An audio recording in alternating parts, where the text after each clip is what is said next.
Welcome, and thank you for joining this session of Innovation Institute 2021. With nearly 50 sessions available through the summer, we know you'll be discovering new skills, strategies, and resources to transform the teaching and learning in your classroom, and we would love to hear from you. If you haven't already done so, please be sure to visit the Town Hall in Attendify to connect with the attendees through the activity stream or community features.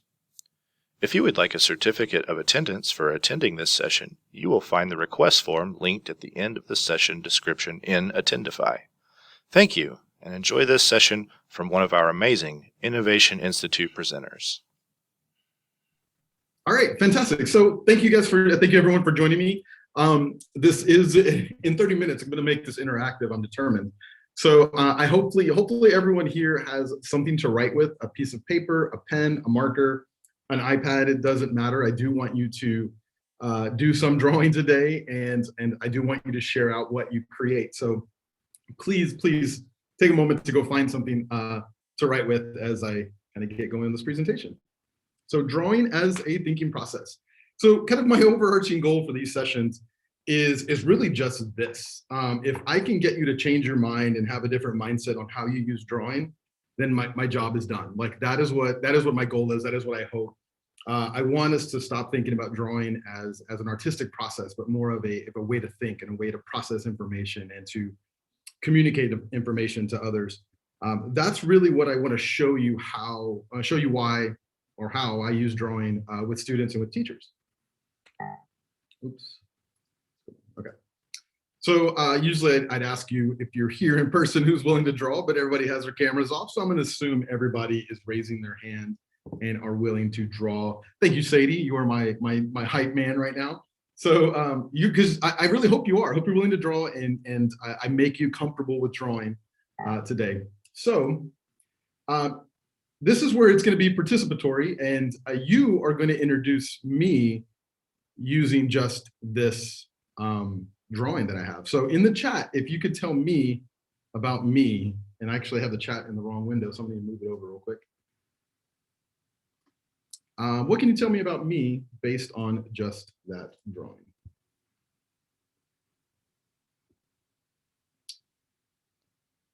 Or you can actually, oh, there you go. Chat's going.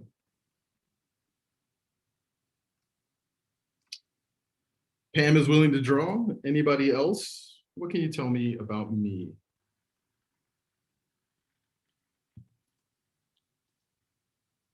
I'm a runner who likes tacos, that they go hand in hand. I have to run if I'm going to eat all the tacos.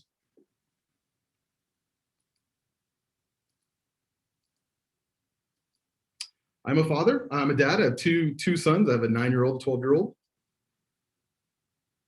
I'm a cyclist. I love Taco Tuesday. I'll take tacos any day. It doesn't have to be Tuesday. I like biking. I like to DIY. I do, specifically lemonade stands. That's about the extent of my do-it-yourself. That's all I can really build with 2 boys. I've built all the stands.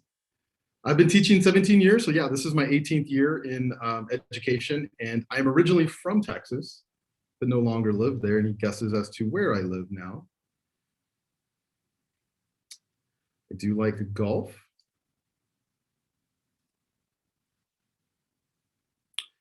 Not California. There's a picture at the very top of the page is my hint. I think that's the last name, if anybody gets it. St. Louis, yes, that is where I am from, or not, that's where I live now. I live in St. Louis.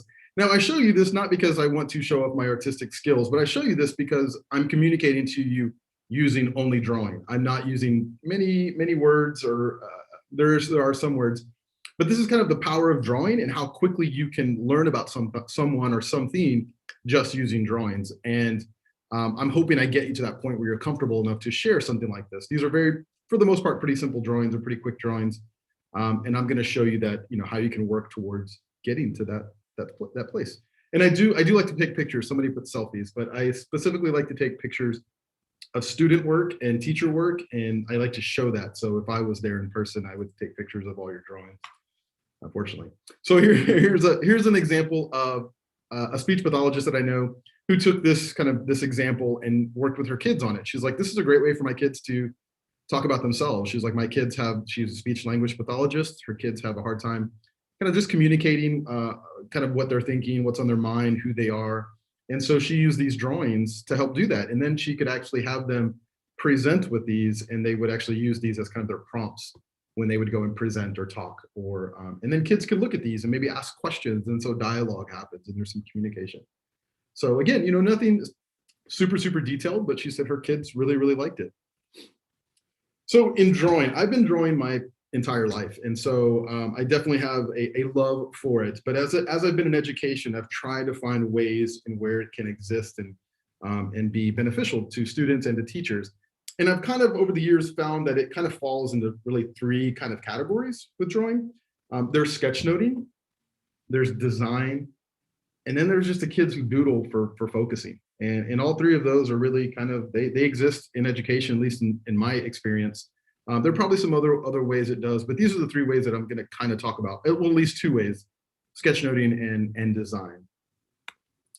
So sketchnoting, if you're not familiar with it, sketchnoting is when you are taking notes or you're consuming information from somewhere, whether it's a video, whether it's a conversation, whether it's a lecture or a presentation, and then you're documenting that in some way with writing, and a mixture of writing and drawings. So there's kind of some art to it, I guess, in a sense, because you have this pictorial representation of what someone's saying. And a lot of people use this as a way of just collecting and processing and remembering information. With sketchnoting, information is very one way. It's being pushed at you. It's coming at you from a source. You're consuming it, you're processing it, and then you're writing it out and drawing it out. If you were to Google sketchnoting, this is likely what you will see. And this, I mean, there's nothing wrong with this. This is exactly what sketchnoting looks like. I do sketchnoting myself. And the only thing is that if you're not somebody who's very familiar with it and you were to Google it and you see this, that can be intimidating, right? That can be very like, that's not me. I can't do that. That's very artistically done. And some of those are, I mean, those are legit, feelings and emotions that people have when they see drawings like this. And so I would never ask you to do this. So don't think today I'm going to show you how to do this. I'm going to really show you ways to use this, hopefully in at a level that you're comfortable with. The other side was design. So we had sketchnoting and now design. This is probably where I get the most bang for my buck. This is probably the one that excites me the most, is when I do projects for kids around design. And you don't realize it, but we ask our kids to design on all of our classes all the time. Presentations, videos, papers. We're still, for some reason, doing brochures, posters. Those things still exist. You're asking kids to design something. So that's where I've found that this is like super beneficial, because kids have a lot of ideas and they're kind of just in their head floating. And so what drawing can do is you can help take those ideas out of kids' heads and put it onto a surface or onto paper or onto something. And then they're able to organize their thinking, whether it's using note cards, whether it's using sticky notes, or just a blank sheet of paper. Kids can then see their ideas laid out. I was one of those students. Probably why I'm so passionate about it is because I'm very like all over the place when it comes to, just brainstorming ideas, and I need a way to organize it. Sorry. So here's a perfect example of what that might look like. Not super artistically done, not even done on paper. So I had a classroom with a 3D printer, and I would always have kids that would come in and want to design something on the 3D printer or print something, but never really knew what they wanted to design. And so in this example, I sat with students at a table and said, okay, what is it you'd like to print? And they're kind of talking over each other. Well, we want to make this, we want to make that. And so I'm like, okay, so I grab a marker, a dry erase marker and table, and I kind of start to scribble what I thought they were trying to create. And in the end, we ended with this. And they're like, yeah, that's what we're trying to make. And it wasn't until I did this that we all could agree and we all understood what it is we were trying to create. Eventually, the students picked up markers and contributed to the drawing. This is where I see the most benefit, because I've found ways to plug into this in just about every content area. And so I'm going to show you some of those examples as we go. Here's a great example of adults using it. This is an interesting drawing. This is actually this presentation that you're listening to probably about 5 years ago. I was working with a friend of mine, and we were putting this presentation together probably about an hour before it was time to present. And she's very verbal. So she's like, okay, we're going to put the presentation. and you're going to do this, and you're going to say that, and we're going to add this slide, and we're going to do that slide. And I'm like, okay, well, slow down. Like, I can't do it that way. Let's sit down, let's draw this out. And so we kind of drew this out. It probably doesn't make any sense to you, but it made perfect sense to us. And then we kind of took our drawings, kind of went to separate tables and started to contribute and work on this presentation, knowing exactly beforehand how it was going to flow. And so I try to introduce this to kids now as a design presentation. Maybe a little more formal, not so kind of scratched out on paper, but still the same idea of thinking through a presentation before you actually open up Google Slides. So this is the other interactive portion of this session. So if you have a piece of paper and you have a marker, a pen, or an iPad, I need you to get that out now, because we're going to do a couple of activities to kind of build some confidence in drawing and putting a pencil on paper. So what I want you to do, and I'm going to do this with you, and hopefully this doesn't take up too much time, is I want you to just draw 5 or 6 of these scribbles onto paper. So just random scribbles. I'm going to see if I can get out of this. Turn this. Can you see my iPad? Yep, you're good. Okay. All right. So I'm going to draw the same scribbles. So on your paper, just draw 5 or 6 scribbles or squiggles, whatever you want to call them. These are totally random. Somebody always does that one. And space them out, draw them kind of big. I'm going to move mine around a little bit. But I want you to just kind of get comfortable with putting your pencil on paper.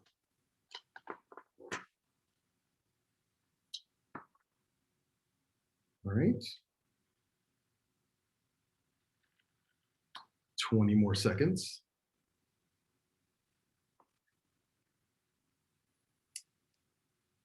All right, so what if I told you that you were going to turn these scribbles, just to show I didn't cheat or anything, I'll even turn it upside down, that we're going to actually turn these scribbles into birds. Yeah, we're going to turn these random looking scribbles into an animal, into birds. And to do this, I changed colors just for effects. But I'm going to add the attributes of a bird to each one of these scribbles. And so the attributes of a bird are a beak, an eye, and some legs. And there you go, my friends. You there have a bird. So I want you to try this. I want you to do this to each one of your scribbles, and I want you to turn them into birds. You can add other pieces to it. You can add, I'm going to go and add a beak. I'm going to add, you can even add like a tail feather if you wanted to. I just put a little triangle in the end. But that's a bird. It's not a perfect bird, but we can all agree that for the most part, that kind of looks like a bird, right? So finish doing your birds, spin them around, change the perspective of it so that you kind of get a new look on it. This is where I would walk around the room and take pictures of all your drawings. But since you're not here, you all agreed in the fine print to post it to social media. So I appreciate that. So thank you. So make sure you tag the conference and use the hashtag I2SDALE. Hashtag I2. Is there a way to pronounce that? I2SDALE? I think is how I pronounce it. Sadie, is it you're laughing? Is that how you pronounce it? I don't think so. Okay, that's how I pronounce it. So yeah, so look, even this, everybody tries to do this. They're like, oh, you can't turn it into a bird. Oh, my friend, yes, I can. I'm gonna add some wings. Now I promise this is all going somewhere. But I would love to see your birds. Can you post a picture on, you can post a picture in the chat too. So feel free to do that. Okay, there are I've got 5 birds here. And the reason I show you this is because I mindlessly did this. I created these scribbles in a very short amount of time. It probably took you, I don't know, a minute maybe to do the scribbles, and then maybe another 45 seconds to 60 seconds to draw, the beaks and the legs. And the idea is that you drew that really quickly without really thinking. If I just said, hey, we're going to draw 6 birds today, you might have had some panic. You might have been worried. You can't draw. But if we did it this way, you did it really quickly, and it's fine because all we're going to do is talk about birds. We drew them. They're there. We all agree that they look like birds, and we can kind of move on and continue with our conversation.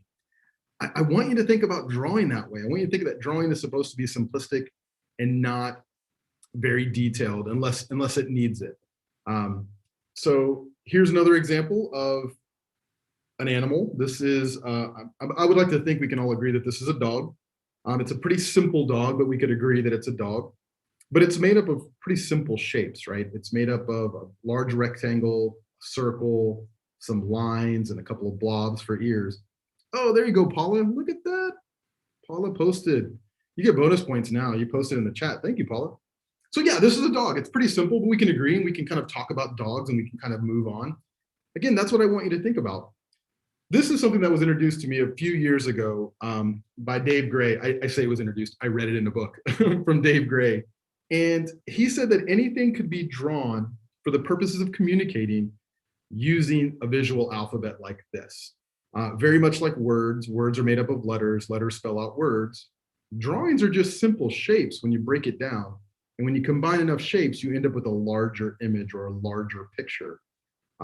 That's kind of the part that you have to practice, is like if you're looking at, like I'm looking at this lamp on my desk. If I wanted to draw this lamp, I would try to break it up into pieces. That's a rectangle. That looks like a line. That looks like two rectangles, kind of an angle. And then I just draw it. And then that's perfect. And we can continue to talk about the lamp or label the lamp and whatever it might be.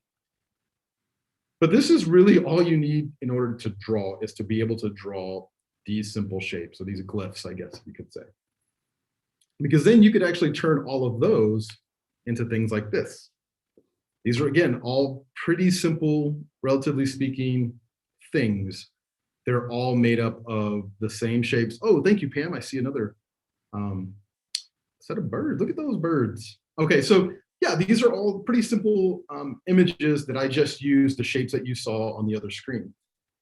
It's also good to still have conversations about drawings. If you're working with students, maybe they're working independently, they're creating these drawings for whatever purpose, but you still want to go and have conversations and talk to them about it, because we can still interpret drawings to be different things.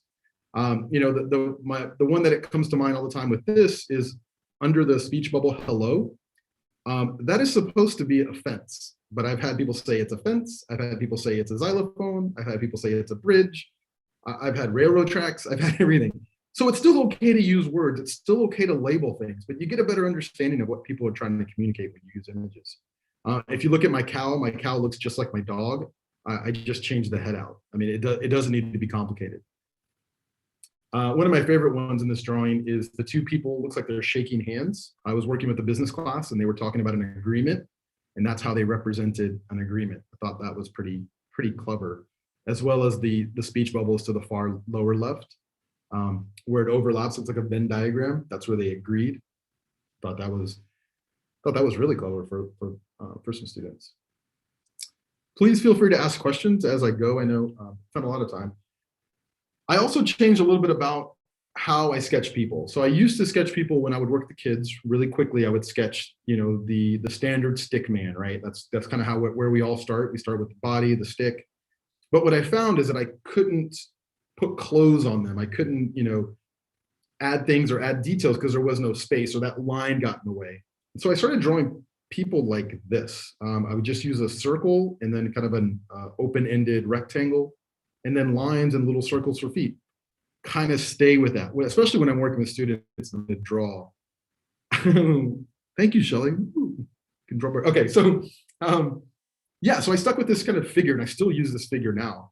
And this is totally me showing off. But here are my people that I draw. Like, this is all the same body all the way across, except if someone needed a dress or if someone needed a robe, I just kind of extended the body. But it's basically the same shape all the way through.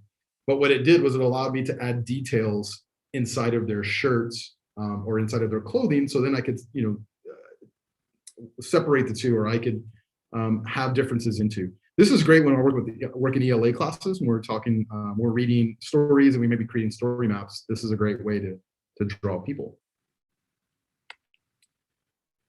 Here's another tool. So if you're still kind of iffy about drawing, so you can use this website called quickdrawwithgoogle.com.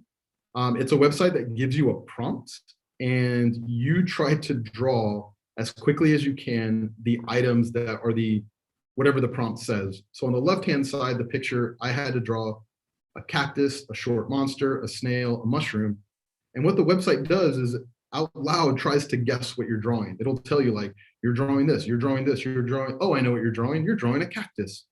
It's kind of a fun game, pretty entertaining for kids. But what I like about it is in the end, when I click on short monster, on the right-hand side of the page, it shows me what everyone else represented as a short monster. So it kind of gives you perspective of what other people have drawn, and then you steal it. And then you take like other ideas of what they had. There's some like Monster Inc. looking drawings. So it's just an interesting tool, a fun tool to kind of become comfortable with drawing and get excited about drawing.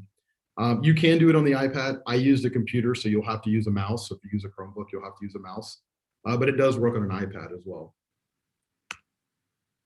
Jamboard, I started using Jamboard probably, I guess, about a year and a half ago. Jamboard came out. It's a tool that's available through Google, and it's just a shareable whiteboard. Same kind of thing. You can do some of the Squigglebird activities on here. You can have somebody draw squiggles. You can have somebody add the beak and the legs. You can just practice. Here, or if you had the opportunity to work with a bunch of fine arts and designers and creatives, you get them to do this. And they created this. This was kind of cool. I worked with, I don't know, it was about 10 or 12 people in creative industry. And this was our icebreaker, was to design the most beautiful picture you've ever seen. And this is what they came up with. So it's kind of cool because it's collaborative, very much like all of Google's products are. So. And before I get into the other details, I want to share this with you. This is a tool, or excuse me, this is a resource that Sadie and I put together. If you were in our last session, you got this.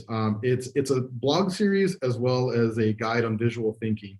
I'm giving it to you now, so I don't rush at the end and give it to you, but everything I'll talk about today, just about everything is in that. So you can go to the link that's there, bit.ly/make it visual. And it'll have a blog series in there where we've worked with kids. We took pictures, we added some drawings, kind of explained what we did a little in detail. And then we also created a visual thinking guide that's printable. And you can use the sheets with kids. You can upload it to a Google Jamboard and have kids draw on top of it. So please take a minute, write that down. Actually, can I put this in the, Sadie, will you put that in the chat? Can you put that in the chat for me? And download that. It's free for you guys to use. Let us know how you use it. Let us know what works. Let us know any recommendations that you have. But now we're going to kind of get into some of the examples. How much time? Oh, we only have 6 minutes. Wow, that went fast. Okay. So I've kind of broken these up into categories and how we use drawing. So the first one is timelines. Many of us use this with kids, and I talk about this a lot. We do a lot of things with younger kids, but as kids get older, for some reason, we stop doing these things, and they're still important and they're still useful and valuable. So here's an example of actually one of Sadie's teachers who was in this workshop, and we were talking about how you can use timelines. And she was trying to rethink how she did timelines by simply adding icons to events. She felt that her kids, well, she knew that her kids were having a hard time understanding the order or remembering the order of events. But she said, well, what if I add icons? And this is her prototype. She did this like in the class, in the workshop. What if I add icons that represent, or the kids come up with icons that represent these events? They're more likely to remember the order of the icons and then know what those icons mean in order to know what the events are. So that was pretty interesting, her new take on it. This is a second grade student. We were comparing emotions in a frog and toad book. And it originally started off with taking a piece of paper and folding it in half, and then drawing, kind of just like making this T-chart of the emotions of frog and toad as we read the book. So we'd get to an event, we'd compare the emotions, we'd draw frog with an emoji with this emotion, and then toad with this emotion, and kind of just through the story. But this student took it a step further, and he actually drew the setting in between. We didn't ask him to do that, he just did it. So he knew, like, when we talk about the meadow, I know exactly what their emotions were in the meadow. I know exactly what their emotions were in the house, or what their emotions were on the lake. So this is kind of like the beginnings of sketchnoting for this student, which I thought was a great way to summarize the book he was reading. Ooh, relationships. How do you depict relationships using drawing? This is a high school AP Lit class. They were reading The Great Gatsby. And this teacher had a couple of students who were having a hard time kind of keeping up with what was going on, answering questions kind of over a period of time. And they decided to ask the teacher, Mr. Kozak, can we draw this out as we read this? Is that okay? There's a dry erase board, it's not being used. And he's like, sure. And so this was completely and entirely student driven. Students created this, they drew it. It makes no sense to us. It looks like a hot mess, but to them, they knew exactly what was going on. They knew exactly where the events were. They knew exactly the relationships between characters. They drew lines, they erased lines, they added photos from the internet or memes from the internet to contribute to it. I thought this was a great way. And I need to add another one. I had another English teacher who did a similar activity at the high school level with his students to help them comprehend, help them understand, help them remember a story they were reading. Here's another one of Sadie's teachers who was at the middle school level, who was working with gifted and talented students. She was having them draw draw the story as a whole at the end. That was their assessment. They had to draw the story, but then she said she would sit with the students and they had to walk her through kind of their story map. This is really well done. This student clearly has artistic ability and talent and probably spent some time doing this. But even in the same class, you have this student who's just a step above stick figures, but still was able to capture everything that was needed to be captured in its simple form. Or in a simple form, sorry. Brainstorming. So this is probably one of my favorite ones, and we're going to run out of time. But how do you help kids brainstorm? We often tell kids, go brainstorm, go make a poster and brainstorm. Usually we do this with our hands too. But we don't give kids any kind of structure to do that. We don't tell them how to brainstorm. We just tell them write ideas down. So here's an activity we did with 5th graders who were designing games for 3rd graders. So if you were in our session earlier, we talked about empathy maps. We created these empathy maps for 3rd graders. What did they like? What did they do? What were they interested in? How did they feel about games?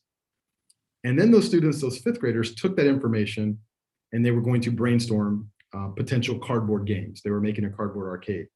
And so we taught the students to use sticky notes and to kind of sketch out their idea of a game, because they're going to have to pitch it to the rest of their group, why they should make this game. And the idea was the group of 4 kids would have 20 ideas, right? Each kid would have 4 or 5 ideas. And we showed them how to use the sticky notes. We showed them just draw it quickly. We'd gone through everything about sketching really quickly and drawing, getting ideas out. And the thing totally blew up. Like, the kids didn't get it. It was hard. We had to sit with every group in order to get them to do it. But eventually we ended up with, this is one group. One student has orange sticky notes. The other one has yellow sticky notes. These were their games. But then they had this conversation between them, like, this is why I think we should make this game. Well, this is why I think we should do the laser game. And they would show what it looked like. Like I said, it took 2 days, but I came back to work with the teachers again later, and I kind of apologized that it took up 2 days. And they said, no, the next time we did a project where they had to brainstorm, the kids got out the sticky notes, the kids got out the pencils, and they knew how it went. So if you try this, it may go terribly wrong, and that's okay. But hang in there. Here's an example of a student brainstorming a video. This was students that were designing a video for a history class. They had no idea what they were going to put in the video. They just knew it had to be kind of a smear campaign about a presidential candidate, and then a video for a presidential candidate. And I basically had to teach them again how to mind map. That was something we probably did when they were in elementary. This girl is a junior, not knowing how to do that. And so we taught how to mind map, and they researched each of their presidents that they were going to create a video on, and just drew out all the details they knew, so then they could go back and organize their video. They eventually used the sticky notes at the top to storyboard out their video. 2 things that we stopped doing with kids at some point, and I'm not quite sure why. I'm going to do my best not to soapbox, but if you're going to ask kids to create videos, you need to teach kids how to produce videos. Just because they're clever doesn't mean that they know how to do that or tell a story. This is Crazy Eights. I'm not going to get into it. I think I'm going to run out of time. This activity is probably one of the most fun activities we've done. It's in that book. You basically give kids 30 seconds to draw a picture of a solution to a problem in each panel. So you paste them through this folded piece of paper, and they draw. The idea is for them to come up with 8 examples or 8 solutions rather than just one. Oftentimes kids come up with one idea, we cheerlead them and say, that's a great idea, just get it done. When really we should work on, their creativity and how many times or how many ideas can they generate. There's more detail on this activity in that book or in that that guide that we gave you, or the blog series. So here's another example of using sticky notes to storyboard and to plan out a video and a presentation. So they did both at the same time. And they're just using the table. They're just using dry erase markers and sticky notes to do it all. So once they're done and they leave, they now know what that presentation probably should look like. So when they work independently, they know exactly what their contributions are supposed to be. We don't do this enough with kids. Storyboarding. This is a writing activity. Using storyboarding as a pre-writing activity for students is fantastic. This student was storyboarding her, kind of disregard the volcano and the corn on the cob, but underneath her hand she's already drawn 4 panels, and it's of her morning. They were writing on, tell us about your morning. And there's more detail in her drawing than she communicated to me when I sat and talked to her, like, well, tell me about your morning. Like, I didn't know what her bedroom looked like. I didn't know how many people were going to be sitting at dinner with her or breakfast. I didn't know she had a cat that sat in the morning near the table by the porch door that they said bye to every morning. Those little things come out in their drawing. Oh, there's the cat up close. Here's another example of, I did this with my kids. I had to pull it out of the trash can because I was like, this is a great example of story, kind of writing out a story. They were, my oldest son was writing a story about an event that happened, and, just couldn't do it or didn't have enough details. And so I worked with him and I drew it out as he told me this, and then I gave it back to him and he used that as his prompt for writing out his paper. Oh, this is the picture Sadie was talking about in my last session. So this is how I use drawing and sticky notes to put together presentations. That is a hot mess of ideas that come out of my head onto sticky notes, onto index cards. And then once they're all there, I can then stack them together and pile them up and make a slide out of like 5 ideas. I use this with kids too, as well, as much as I can. And I mean, it's still like, it's always going to look like that. That's exactly just how I think. And it really helps me to get everything out and then go back and organize. That is it. Whoa, 30 minutes. This is a pop quiz. What can you tell me about me without scrolling back? Nobody scroll back. As we leave, what can you tell me about me and what do you remember? Please type it into the chat. Thank you guys very much for attending. I believe I have one more session left this afternoon. If you need anything, please reach out. Twitter is not on there, but it's my first name, last name, 33. I'll be more than happy to answer questions or chat with you. Yeah. Someone asked in the chat if you have an in on acquisition of sticky notes.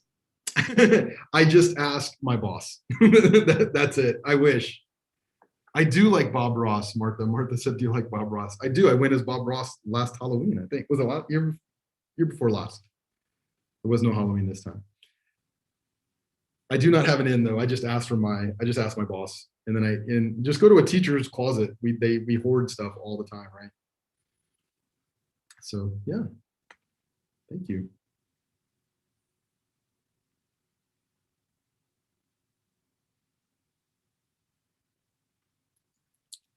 Anything else? No, we're good. Oh, you live in Missouri, you like to run, you have a son. Yes, yay. Well, thank you very much. We appreciate all of you for joining with us today. As you can hopefully see on your screen, we do have some tentative dates set for next year for June 8th and 9th, hopefully in person. And then you can also use the QR code if you would like to get your certificate, or it's available through Attendify as well. So thank you very much. I know I learned a lot, and we appreciate you all attending today. Thank you for joining this session.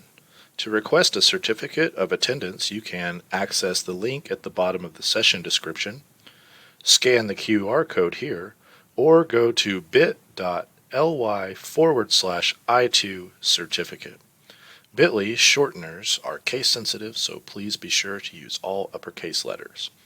Hear what insight other I2 attendees and presenters might have on this session and other breakout sessions by connecting with the Innovation Institute community on Facebook or Twitter at I2 Estale or in Attendify's interactive features.